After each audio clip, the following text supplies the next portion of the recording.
a journey into sound. Here we go again.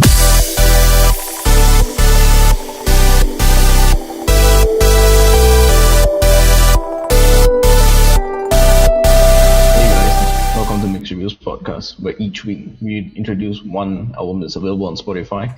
And this week we've got Michael Buble's It's Time. I'm Brendan. I'm Liam.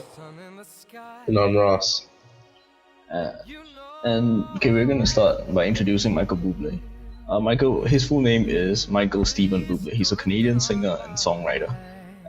He should not be a stranger to many people because he has won many awards. He has won 4 Grammys and many Juno Awards. And his first album has actually reached the top 10 in Canada and UK. And that's an amazing feat considering it was really his first album that he did with a major record label. Since then, he has released 5 other albums, and perhaps the one album that has propelled him onto the world stage was It's Time. I like this album because it really had that jazzy feel, swing feel to a lot of songs that were in there. What do you guys think? Yeah, I agree. I mean, I've liked Buble for years. I say years.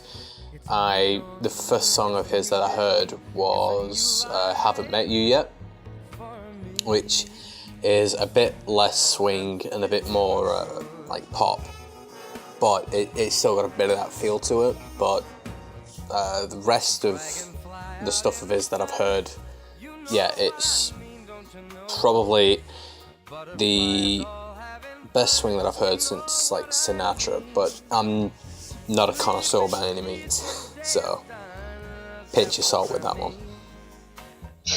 Ross? So, I got a friend that she'll go on Facebook once in a while and she'll post music choices from Buble, and I must say, I didn't listen to them just based on the fact that I didn't really listen to Buble that much. Nothing personal against them in all honesty. This is the first album I actually got to listen by Buble, and I must say it was amazing. I thought his style, the way that the orchestra and the swing is going background, he had that little bit of jazz with it, reminds you directly of Frank Sinatra, and it's just nice to know that we have our own generation's Frank Sinatra, so to speak. So I think Buble, very good. I think this album's also very good. Just phenomenal. Okay. To me, there were 3 songs that really stood out in this album. The first one was A Foggy Day in London Town. This was the shortest of all 15 songs on the album. This song was roughly 2 minutes and 30 seconds. Yeah. The swing in the background really caught my attention. Mainly because I think I grew up listening to Frank Sinatra and Elvis Presley, which makes me sound real old, but I'm only 21, 22. I think you're the youngest one out of the 3 of us. Yeah, and my choice in music is really, really old. Yeah. Yeah, in comparison, I look like, well, let's not go there, but yeah. But we're all old, and Brandon's the oldest. I thought my music taste was old because I grew up on like late 70s, early 80s stuff from like the UK and Europe. But yeah, Sinatra and Presley just a little bit before my time. The other 2 songs that I really liked were Home and How Sweet It Is. How Sweet It Is once again because of that really the 1950s, 1960s feel to the music. Home is really the old night is slow music. It's something you listen to when you're homesick, really. Yeah. Any songs stand out for either of you? For me, the first track on the album actually, Feeling Good, because I've heard the song a lot before, but I had no idea that it was Michael Buble that had done it, because up until a couple of months ago, I thought Crazy Love, which was the album that Haven't Met You Yet was on, was his debut album. Because that was the first time I'd ever heard of him. So I've been hearing this song a lot, and I really liked it, but I had no idea who'd done it. So yeah, obviously that's kind of stuck out to me. And I can't really think of another one that stood out really the same way. But yeah, it's just it's a really good track because it's got a kind of like slow but purposeful feel to it. But at the same time, it's like I don't know how to put it. It's weird, but it's just like a really it builds up, and then but it never actually kind of reaches a peak. It just keeps building and building towards the end of the song, and then it's over. Which sounds bad, but it works for the song. Well, I guess it's not only for the song, but because it keeps building up, it works for the album as a whole as well. Yeah. It's definitely a good opening track.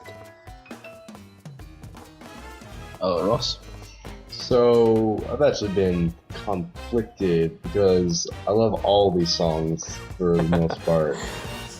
I mean, Feeling Good, A Foggy Day in London Town, obviously right there, those are my two favorites. But what I want to do is actually look at songs maybe, people wouldn't really think. I'm surprised both of you missed this one. Song number 6 is Can't Buy Me Love. It's a cover they did of the Beatles song. Because I remember listening to it, I was like, man, this sounds really familiar for some reason. And so I went ahead and looked up, and yeah, they covered it. The orchestra covered the song. He sang it, and it's such a big take on what you would think a Beatles song would sound like. See, I never really listened to the Beatles, so I've listened to the major stuff, like all the big singles, but never really listened to it. Yeah, which is all good. No, I can't sing. Let's not get into that part. But let's just pretend that part. Quick, cut the show, edit it out, save some words. I can't be bothered doing that. Since you actually mentioned it, I do realize that is a cover of the Beatles. But you don't realize it. You don't realize it. That's just how good it is. See, that's the mark of a good cover, when you know the original song, but you don't realize that it's a cover.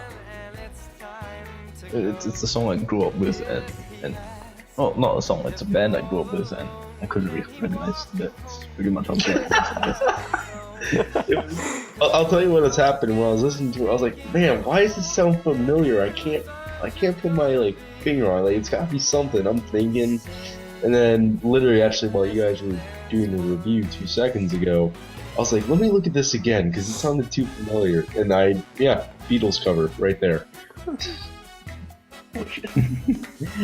But besides that one, the one right below it, The More I See of You, very, very nice, mellow, romantic song. Definitely Can't Buy Me Love and The More I See of You, two of my favorite songs off the album. Besides the stuff everybody else always likes. Yeah. Well, you can't argue with a classic. Right on. Classic. Yeah. Okay, score time. What do you get out of 10? What do you give it?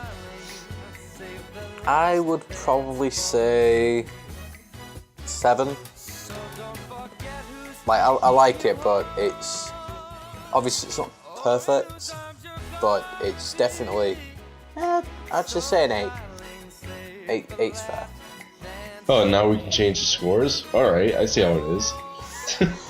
I hadn't finished giving it yet, so it doesn't count. It was an 8. Alright, so what I'm gonna say actually is Michael Buble. You get a 9 out of 10, my friend. You got a new fan, that's for sure. And I'm going to be putting all this on my phone through Spotify. Okay, I'm gonna give it a 9 out of 10 as well. Basically because since I chose to do this album at the start of the week, I couldn't stop listening to it, and yeah, that's pretty much why 9 out of 10 is there. Because before this, 2 weeks back, we did Save Rock and Roll by Fall Out Boy. It had the same effect on me as did Lindsey Stirling, so 9 out of 10. So I get to be the odd one out. Well, hey. Weirdo.